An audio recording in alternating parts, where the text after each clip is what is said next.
নমস্কার বন্ধুরা, টুসি সেসেলে সবাইকে স্বাগত জানাই। আজ রসুনের আচারের রেসিপি আপনাদের সাথে শেয়ার করছি।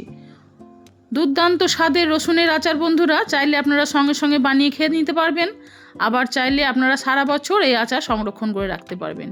মোটেও কিন্তু এই আচার নষ্ট হবে না। অনুরোধ রইল, ভিডিওটা স্কিপ করবেন না। দেখুন কিভাবে আজকের এই আচারটা তৈরি করি। সঠিক পদ্ধতিতে পারফেক্টভাবে যদি আচার তৈরি করতে চান তাহলে রেসিপিটা অবশ্যই একবার দেখুন। 1 কিলো রসুন নিয়েছি, মোটা দানার রসুন, যেগুলো মোটা কোয়ার রসুন সেগুলো নিয়েছি। এর মধ্যে বেশ কয়েক কোয়া রসুন আমি একটু আলাদা করে নিচ্ছি। একটা মিক্সির ছোট জারটা নিয়েছি, তার মধ্যে 1 মিক্সির জার মতো মোটা দানা একদম যেগুলো সেগুলো একটু বেছে নিচ্ছি। আমার চ্যানেলে যদি নতুন এসে থাকেন বন্ধুরা, আপনাদের কাছে অনুরোধ রইল আমার চ্যানেলটিকে সাবস্ক্রাইব করে আমার পাশে থাকার। পুরনো বন্ধুরা তো আমার পাশেই আছেন, নতুন বন্ধুদের আমার পাশে থাকার অনুরোধ জানাই। ছোট মিক্সির জারটাতে আমি দেখুন এটাকে একটু গ্রেট করে নিয়েছি, একটু আধবাটা করে নিয়েছি। চাইলে আপনারা গ্রেটার দিয়েও করে নিতে পারেন, কোনো সমস্যা নেই। আর বাকি যে কোয়াগুলো ছিল সেগুলোকে আমি মাঝখান থেকে একটু করে কাট দিয়ে নিয়েছি, আর ছোট দানাগুলো কিন্তু গোটায় রেখে দিয়েছি।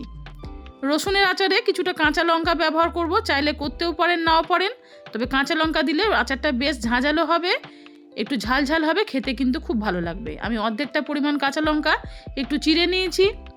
মশলাগুলো দেখুন নিয়ে নিয়েছি, ধনে, জিরে, মৌরি 4 চামচের 1.5 চামচ করে নিয়েছি, সর্ষে 2 রকমের নিয়েছি 1 চামচ করে, আর মেথি নিয়েছি 1/4 চামচ। সর্ষে বাদে বাকি মশলাগুলো প্রথমে কড়াইতে দিয়ে দিয়েছি, দিয়ে ভালো করে এটাকে একটু ড্রাই রোস্ট করে নিতে হবে। যেহেতু এই মশলাগুলো ভাজতে একটু সময় বেশি লাগে, সর্ষেটা ভাজতে একটু সময় কম লাগে, ওই জন্য সর্ষেটা একটু পরে ব্যবহার করব। 10-15 সেকেন্ড এই মশলাটাকে একটু নেড়ে নিয়েছি। এরপরে সর্ষেগুলোকে দিয়ে দিয়েছি। 2 রকমের সর্ষেই আমি এখানে 1 চামচ করে নিয়েছি। আচারে অবশ্যই এই মশলা ব্যবহার করতে হবে। তারপরে খুব ভালো করে দেখুন এটাকে ড্রাই রোস্ট করে নিয়েছি। সর্ষেটা দেওয়ার পর কিন্তু আর বেশিক্ষণ ভাজিনি। এটাকে তুলে নিয়ে এবার ঠান্ডা করে এটাকে একটা মিক্সির জারে গুঁড়ো করে নেব।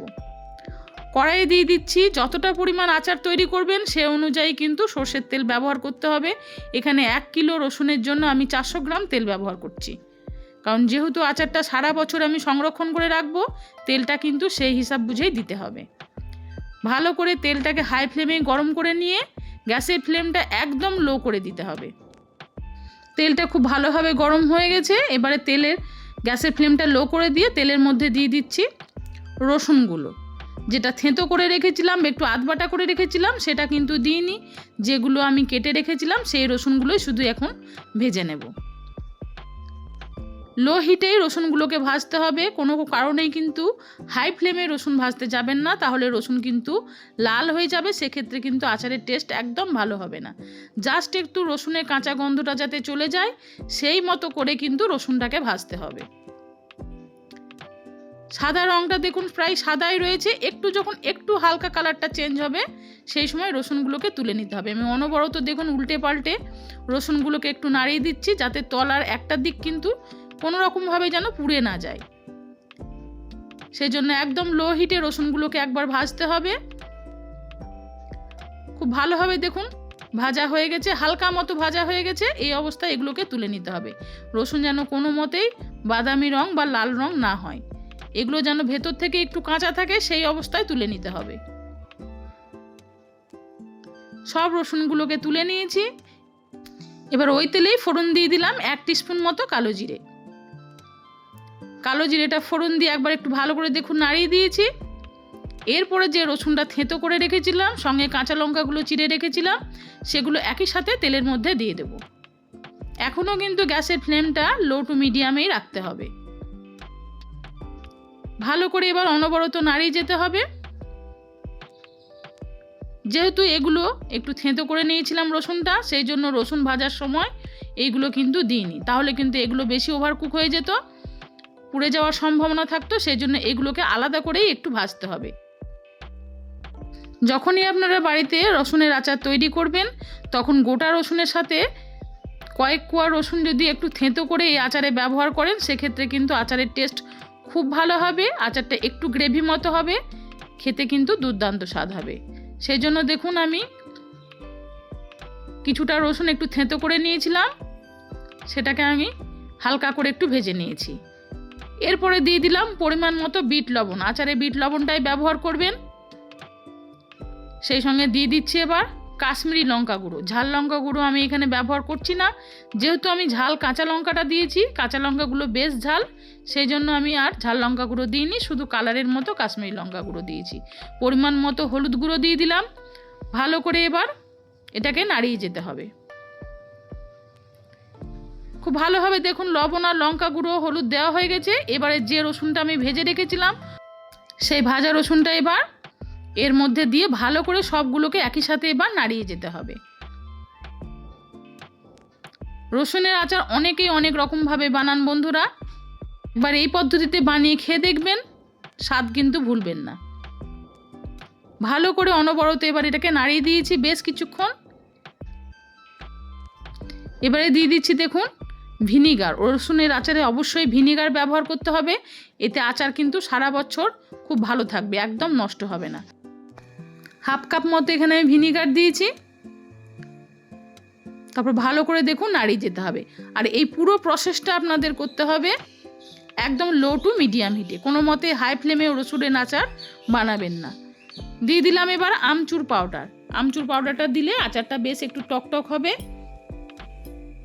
খেতে খুব ভালো লাগবে, ফ্লেভারটাও খুব সুন্দর আসবে। এখানে চা চামচে 2 চামচ মতো আমি আমচুর আচার দিয়েছি। ভালো করে একবার নাড়িয়ে দিয়েছি। এরপরে যে মশলাটা আমি ভেজে রেখেছিলাম সেই মশলাটা দিয়ে দিচ্ছি। পুরো মশলাটাই লাগবে, পুরো মশলাটাই আমি দিয়ে দিয়েছি। রসুনের আচারে অবশ্যই এই মশলা ব্যবহার করতে হবে।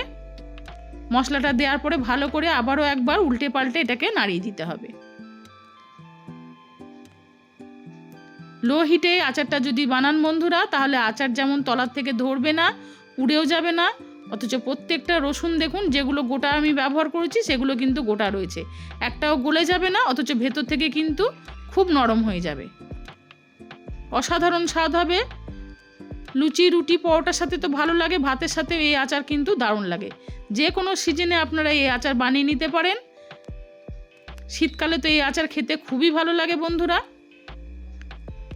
একবার এই পদ্ধতিতে আচার বানিয়ে খেয়ে দেখবেন, আশা করছি আপনাদের ভালো লাগবে। নামানোর আগে এখানে দিয়ে দিচ্ছি 1 চা চামচ মতো জোয়ান, একটু হাতে করে ডলে নিয়ে দিয়ে দিয়েছি। তারপর ভালো করে একবার একটু নাড়িয়ে দিয়েছি। তৈরি হয়ে গেল রসুনের আচার। যে কোনো সিজনে আপনারা এই আচার তৈরি করে নিন আর সংরক্ষণ করে রাখুন সারা বছর ধরে। আজকের এই রসুনের আচারের রেসিপি আপনাদের কেমন লাগলো অবশ্যই আমাকে জানাতে ভুলবেন না বন্ধুরা। ভালো লেগে থাকলে লাইক শেয়ারের জন্য অনুরোধ রইল। নিজেদের প্রিয়জন বন্ধুবান্ধবদের কাছে রেসিপিটি শেয়ার করে দিয়ে তাদের দেখার সুযোগ করে দিন। আর এই ছোট ছোট টিপসগুলো ফলো করে ঝটপট বাড়িতে বানিয়ে ফেলুন এরকম রসুনের আচার। দেখুন দেখতেও কতটা লোভনীয় হয়েছে। প্রত্যেকটা রসুন দেখুন আস্ত রয়েছে, আর যেগুলো একটু বেটে দিয়েছিলাম, আধবাটা করে দিয়েছিলাম, সেগুলোতে কি সুন্দর একটা গ্রেভি ভাব এসছে। আমি একটা আপনাদের তুলে দেখাচ্ছি, দেখুন রসুন কতটা নরম হয়েছে। একটু ঠান্ডা করার পরে আপনাদের দেখাচ্ছি, দেখুন কতটা নরম হয়েছে, অথচ কিন্তু আস্ত রয়েছে। একটু রসুনটা ঠান্ডা হওয়ার পরেই কিন্তু কাঁচের বয়ামে এটা সংরক্ষণ করে রাখবেন। মাঝে মাঝে রোদ্দুরেও দিতে পারেন, সারা বছর সংরক্ষণ করে রাখুন এইরকম পদ্ধতিতে আচার তৈরি করে। আজ আসি বন্ধুরা, সবাই ভালো থাকুন, ফিরে আসবো নতুন পর্বে। নমস্কার।